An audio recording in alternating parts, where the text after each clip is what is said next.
एक बात कहूं आपसे, यदि कोई परिवार अपने बच्चों के अंदर संस्कारों को कूट कूट कर भरता है। वीडियो में आगे बढ़ने से पहले मैं आपसे एक विनम्र निवेदन करना चाहता हूं कि यदि आप इस चैनल पर नए हैं और आपने इसे सब्सक्राइब नहीं किया है तो प्लीज आप इसे सब्सक्राइब करके बेल आइकन अवश्य प्रेस कीजिएगा, और यदि वीडियो पसंद आए तो आप इसे शेयर जरूर कीजिएगा। तो आइए चलते हैं वीडियो में आगे। तो वो बहुत अच्छा काम करता है अपने बच्चों के भविष्य के लिए, क्योंकि बच्चों को संस्कार देना बहुत जरूरी है। साथ ही बच्चों को प्रेम करना भी बहुत जरूरी है। जब प्रेम बच्चों से किया जाता है, उनको संस्कार दिए जाते हैं, तो आगे चलकर जीवन में भी संस्कार वो प्रेम फलता फूलता है, उनका जीवन सुख में बनता है। लेकिन यहां एक और दूसरा पहलू जीवन का है कि उन बच्चों में संस्कार भर दिए गए और वे बच्चे भी अपने माता पिता का पूरा ध्यान रखते हैं, उनकी देखभाल करते हैं उनके बुढ़ापे में। लेकिन यदि जिंदगी आपके साथ क्रूरता करना चाहती है, जिंदगी आप पर कहर ढाना चाहती है, तो वो संस्कार वो प्रेम भी जिंदगी के द्वारा आपके साथ उस मनुष्य के साथ किए जाने वाले क्रूर व्यवहार को रोक नहीं सकते। दरअसल परिस्थितियां ही कुछ ऐसी बन जाती हैं, हालात ऐसे बन जाते हैं कि जिंदगी अपना भयानक खेल इंसान के साथ खेलना आरंभ करती है, तो कोई भी नहीं बचा पाता, ना संस्कार ना प्रेम, कोई भी नहीं। वो पास ही नहीं रहते। बचाएंगे तो तब जब कोई पास रहेगा तभी तो मदद करेगा, जब पास ही नहीं रहेगा।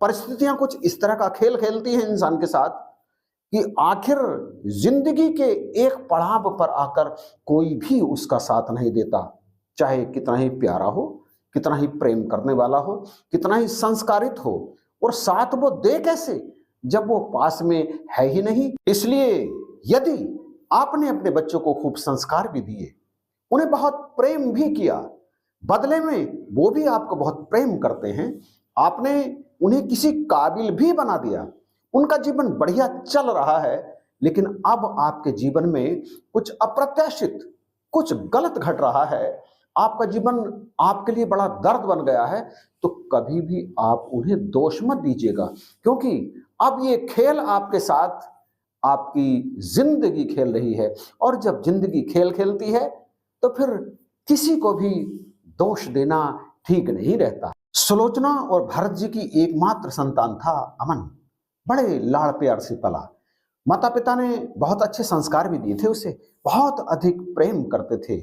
जीवन के पथ पर क्या क्या दिक्कतें आ सकती हैं, क्या क्या मुसीबतें आ सकती हैं, वो सारी की सारी चीज उन्होंने अपनी इस इकलौती संतान को बता दी थी, और इनसे लड़ने के लिए हर समय तैयार रहने के लिए भी उन्होंने उसे तैयार करके रखा था। संस्कार कूट कूट कर भरे थे। और अमन भी तो अपने माता पिता को बहुत प्रेम करता था, जान छिड़कता था उन पर। उसका सपना था कि बुढ़ापे में उसके माता पिता को कुछ ऐसा ना देखना पड़े जैसा कि अक्सर अनेक बुजुर्ग देखा करते हैं। वो हर समय उनके साथ रहना चाहता था। खैर, जीवन आगे बढ़ रहा था। ये धीरे धीरे अपनी पढ़ाई पूरी करके जब इंजीनियरिंग इसकी पूरी हो गई, तो इसका सिलेक्शन एक अमेरिकी कंपनी में हो गया। माता पिता ने कहा, बेटा ऐसी जॉब बड़ी मुश्किल से मिलती है, तुम्हें अमेरिका जाना ही होगा। वो नहीं जाना चाहता था, वो तो अपने देश भारत में रहकर ही अपने माता पिता की सेवा करना चाहता था। यही कोई अच्छी सी नौकरी मिल जाती उसे। लेकिन हर माँ बाप चाहता तो यही है ना कि यदि किसी विदेशी कंपनी में बड़े पैकेज पर उनके बच्चे का सिलेक्शन हो जाए, तो वो तो फिर चाहते हैं ना कि उनका बच्चा जाए विदेश। बहुत कम ऐसे होते हैं जो ऐसा नहीं चाहते, और भारत जी तो ऐसे बिल्कुल भी नहीं थे। और फिर अभी उनके पास अपनी जॉब भी तो थी, बैंक में मैनेजर के पद पर वो काम भी तो कर रहे थे। अभी एक आध साल उनके रिटायरमेंट में भी था, तो उन्होंने जोर देकर के उसे कहा, जाओ बेटा। और उसकी मम्मी ने भी कह दिया। फिर अंततः मजबूर होकर उसे अमेरिका कंपनी में जाना ही पड़ा। अमेरिका में नौकरी करते करते अमन को लगभग 1 साल व्यतीत हो चुका था। उसके पापा का रिटायरमेंट नजदीक था। अब वे सोचने लगे, यदि रिटायरमेंट से पहले मैं अपनी बेटी की शादी कर दूं तो बड़ा ही अच्छा होगा। और ये सोचकर ये बात उन्होंने अपनी पत्नी को बताई, और फिर कई स्थान पर उन्होंने अपने बेटे के रिश्ते की बात चला दी। अंततः एक स्थान पर एक लड़की उन्हें बहुत ही पसंद आई, बड़ी ही संस्कारी लड़की थी। ये बात उन्होंने अपने बेटे से फोन पर की तो उन्होंने कहा, पापा जी यदि आपको पसंद है तो मुझे कोई ऐतराज नहीं है, लेकिन जैसा कि आप जानते हैं मैं आपसे बहुत प्रेम करता हूँ, कोई ऐसी लड़की देखना जो बहुत ही संस्कारी हो और आपको पूरा आदर सत्कार मान सम्मान दे। और अमन के माता पिता को उसकी ये बात बड़ी ही पसंद आई। फिर 1 महीने के बाद जब वो भारत आया तो अपने मम्मी पापा के साथ उसने वो लड़की देखी, लड़की उसे भी पसंद आ गई, हाँ हो गई, और फिर शादी की तारीख भी तय हो गई। अंततः शादी भी हो गई। अमन चाहता था कि उसकी पत्नी शादी के बाद उसके मम्मी पापा के पास रहे, सेवा करे, वो समय समय पर वहां से आता रहेगा। लेकिन उसके खुद के माता पिता ने कहा, बेटा ये हमारे साथ कहाँ रहेगी, हम चाहते हैं कि तुम इसे अपने साथ अमेरिका ही ले जाओ। हालांकि वो लड़की भी इतनी अधिक संस्कारी थी कि वो अपने सास ससुर के साथ हंसी खुशी कुशलता पूर्वक रहने को मान भी गई थी। लेकिन जैसा कि उसके सास ससुर ने चाहा कि वो अपने पति अमन के साथ ही अमेरिका में रहे, तो फिर आखिर वह भी क्या करती, वह भी अपने पति के साथ अमन के साथ अमेरिका चली गई। इधर अमन के पापा भरत जी का रिटायरमेंट हो गया। रिटायरमेंट के बाद अब दोनों पति पत्नी को अकेले ही तो रहना था, अच्छी खासी उनकी पेंशन भी आ रही थी। इधर अमन के दिमाग में ये बात आई कि क्यों ना मैं अपने पापा के लिए एक बहुत अच्छा घर दूं बना करके, और फिर उसने एक बहुत ही शानदार कई करोड़ का फ्लैट उन्हें लेकर के दे दिया। अब दोनों पति पत्नी यानी सलोचना जी और भरत जी उस फ्लैट में आराम के साथ अपनी जिंदगी बसर करने लगे। प्यारे भाइयों बहनों, चारों मेंबर्स परिवार के बहुत अधिक खुश थे। उधर अमन अपनी पत्नी के साथ अमेरिका में सेटल था, बहुत अच्छी जिंदगी उनकी चल रही थी। इधर भरत जी अपनी पत्नी सलोचना के साथ उस महंगे अपार्टमेंट में अपना जीवन व्यतीत कर रहे थे।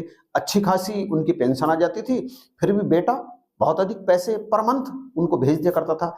किसी बात की कोई कमी नहीं थी। जैसा जीवन एक आम व्यक्ति चाहता है उससे कई गुना बेहतर इन चारों का जीवन चल रहा था। और फिर अचानक वक्त ने करवट ली। वो कहा ना कि वक्त कब किसके साथ कितना क्रूर मजाक करेगा, आप इसको संस्कारों से तोल ही नहीं सकते, ना ही इसे प्यार से तोल सकते हैं। ऐसा ही कुछ यहां पर हुआ। संस्कार भी थे, प्रेम भी था, एक दूसरे के लिए कुछ कर गुजरने का जज्बा चारों में मौजूद था।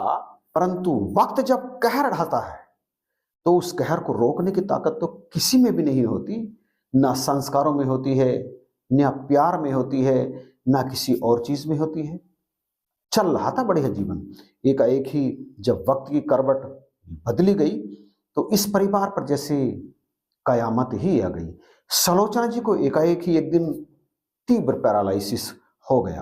बेटे ने जब मम्मी को पैरालिसिस की बात सुनी तो तुरंत फ्लाइट बुक करके भारत आ गया। पत्नी भी साथ में आई, बड़े बड़े डॉक्टर्स को दिखाया, लेकिन परिणाम कुछ भी नहीं निकला। फिर वे आखिर एक बिस्तर तक सिमट करके रह गई। उनका सारा काम अब इस परिवार को ही देखना था। अमन काफी दिनों तक जब अपने मम्मी पापा के साथ रहा तो उसके पापा ने एक दिन कहा, बेटा अब तुम लोग वापस जाओ अमेरिका, यहाँ मैं हूं ना इनकी देखभाल करने के लिए, कोई समस्या होगी तो मैं बता दूंगा। अमन मानने को तैयार नहीं था, परंतु भरत जी ने जिद करके उसे वापस भेज दिया। अब उनकी दवाइयाँ, उनका खान पीन, उनका सब कुछ, कपड़े बदलना, अब केवल ये सारे काम करने के लिए भरत जी ही वहां पर मौजूद थे। बिना किसी आलस्य के, बिना उकताए, बिना किसी झुंझलाहट के भरत जी अपनी पत्नी सलोचना का पूरा ख्याल खुद ही रखते थे। उन्होंने उनकी देखभाल के लिए किसी नौकरानी अथवा किसी नौकर को नहीं रख छोड़ा था, क्योंकि वो खुद इस जिम्मेदारी को पूरी ईमानदारी के साथ निभाना चाहते थे और निभा रहे थे। वक्त पर कपड़े बदलना, समय पर दवाइयाँ देना, नहलाना, जितने भी काम थे वो सारे के सारे खुद ही क्या करते थे। और फिर इस तरह से जिंदगी आगे धीरे धीरे बढ़ रही थी। बेटा भी समय समय पर हर महीने आकर अपनी मम्मी को देख जाया करता था। लेकिन जैसा कि पहले कहा, वक्त की मार कौन झेल सकता है, कोई नहीं। एक दिन शाम को भरत जी जब अपने फ्लैट पर पहुंचे, अंदर से दरवाजा बंद किया, पत्नी के पास पहुंचे, हालचाल पूछा, दवाई दी, पानी दिया और उसके उपरांत चाय बनाई, खुद भी चाय पी, उन्हें भी चाय पिलाई और फिर वहां से यानी अपनी पत्नी के पास से कुछ दूर पड़ी अपनी चेयर की तरफ बैठने के लिए जब वो बढ़े तो एकाएक ही उन्हें बड़ी तेजी से अपने हृदय में दर्द का एहसास हुआ। कुछ देर में वो तड़पने लगे। पत्नी भी बुरी तरह से घबरा गई, परंतु वो कर क्या सकती थी? मुंह से आवाज भी नहीं निकलती थी, हिलडुल भी नहीं सकती थी, बस पत्थर की किसी मूर्ति की तरह से वो बैठी रहती थी। उनसे कुछ भी नहीं हुआ। भरत जी ने अपने हृदय पर हाथ रखा, जोर से उसे भींचा और बिल्कुल इस तरह से तड़फने लगे जैसे जल से बाहर निकलने पर मछली तड़फने लगती है। और फिर कुछ ही देर के बाद उनके प्राण पखेरु उड़ गए। हार्ट अटैक हो चुका था उन्हें। कुछ दूरी पर पत्नी पथराई आंखों से उन्हें देख रही थी, बेबस, लाचार, कुछ भी नहीं कर सकती थी। मोबाइल वहां से कुछ दूर टेबल पर रखा था, सामने पति की लाश पड़ी थी, लेकिन कुछ भी नहीं कर सकती थी। आंखों से आंसू भी नहीं निकल रहे थे उनके, बस एकटक देखे जा रही थी, एकटक देखे जा रही थी। और लगभग आधे घंटे के बाद फोन की बेल बजी। फोन अमेरिका से आया था। बेल लगातार बजती रही, परंतु उठाता कौन? एक तरफ तो लाश पड़ी थी और एक तरफ लाश जैसी अवस्था में बैठी थी सलोचना देवी, बिल्कुल स्थिर, निस्तेज चेहरा। घंटी कुछ देर बजने के बाद शांत हो गई, फिर बजी। 3-4 बार बेल बजी, परंतु आप तो जानते हैं फोन कौन उठाता। अंततः लगातार घंटी बजती रही। फिर 1 घंटे के बाद फोन आया, घंटी फिर बजी, लगातार घंटी बजी, लेकिन कोई भी परिणाम नहीं निकला। उठाता कौन? उठाता तो वो ना जो फोन के पास तक जा पाता। दोनों में से कोई भी नहीं था। फोन के पास जाने वाली स्थिति में एक लाश थी और एक लाश जैसी स्थिति में, और 2-3 दिन बीत गए। अब सलोचना जी को दवाई देने वाला भी कोई नहीं था। उनका स्वास्थ्य लगातार गिरता चला गया। ना पानी, ना भोजन, ना उनके मलमूत्र को कराने वाला कोई। बस अंततः तड़फ तड़फ कर उनके भी प्राण निकल गए। फोन की घंटी लगातार बजती थी, परंतु कब तक? अंततः बैटरी डाउन हो गई और फोन ने काम करना ही बंद कर दिया। वैल आनी बंद हो गई। इसी तरह से कुछ और दिन बीत गए, 2-3 दिन। आप जानते हैं, कमरा अंदर से बंद हो, अंदर 2-2 लाशें हों, तो अंदर क्या स्थिति रही होगी। फिर एक दिन ऐसा हुआ कि पास के दूसरे फ्लैट वाला व्यक्ति जैसे ही स्टेयर पर पहुंचा, इनके घर के दरवाजे में से बड़ी तीव्र दुर्गंध उसके नथनों से टकराई। उसने इधर उधर देखा, कहीं भी कोई चीज सड़ नहीं रही थी, लेकिन दुर्गंध तो लगातार आ रही थी। उसने इनके घर के दरवाजे को थपथपाया, वो तो अंदर से बंद था। और फिर उसने कुछ सोचकर पुलिस को फोन कर दिया।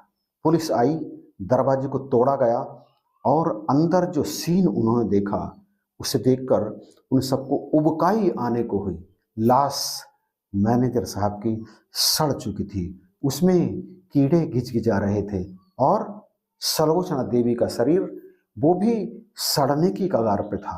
पुलिस ने लाशों को उठवाया और अति संस्कारित, अति प्रेम करने वाले पुत्र के बिना ही, उसकी गैर मौजूदगी में ही इन दोनों पति पत्नी यानी अमन के माता पिता का संस्कार ऐसे करवाया जैसे किसी लावारिस का किया जाता है। बाद में निश्चित रूप से अमन को सूचना दी गई होगी, वो आया होगा, तड़फा होगा, रोया होगा, लेकिन कर क्या सकता था? उसके प्यारे माता पिता उसे छोड़कर संसार से जा चुके थे, वो भी जीवन के अंतिम क्षणों में एक दुर्गति के दौर से गुजर कर। इसलिए मैं कहता हूं कि कर्म सदा अच्छे ही करने चाहिए। अच्छे कर्म जब व्यक्ति करता है ना, तो उसके अच्छे कर्म उसके द्वारा किए गए पहले या पिछले जन्मों के बुरे कर्मों को धीरे धीरे काट दिया करते हैं। हमें पता नहीं कि जीवन में कब किस समय हमसे कोई ऐसा कर्म हो जाए जो हमारी दुर्गति करते। अंततः कर्म तो फलीभूत होते हैं ना, अच्छे भी और बुरे भी, उनका परिणाम तो भोगना ही पड़ता है। इसलिए जीवन जो अत्यंत ही नाजुक है, इसे बड़े सोच समझकर बड़ी अच्छी तरह से व्यतीत करना चाहिए, जीना चाहिए। प्रभु की आराधना परम आवश्यक है, परोपकार परम आवश्यक है, दया करुणा परम आवश्यक है। इन सब को हर व्यक्ति को अपने जीवन में जरूर स्थान देना चाहिए। जब कभी ऐसा मौका आए कि किसे चुनूं किसे ना चुनूं, तो हमेशा धर्म को ही चुनना चाहिए, क्योंकि व्यक्ति की रक्षा केवल और केवल उसका धर्म करता है और कोई नहीं। वीडियो के बारे में आपकी राय का मैं इंतजार करूंगा। कमेंट में बताइएगा जरूर कि आपको ये वीडियो कैसा लगा, और इसे शेयर जरूर कीजिएगा। चैनल पर यदि नए हैं तो इसी तरह की और वीडियोज प्राप्त करने के लिए आप इस चैनल को अभी सब्सक्राइब कर लीजिएगा। इन्हीं शब्दों के साथ आप सभी को वीडियो देखने के लिए बार बार धन्यवाद।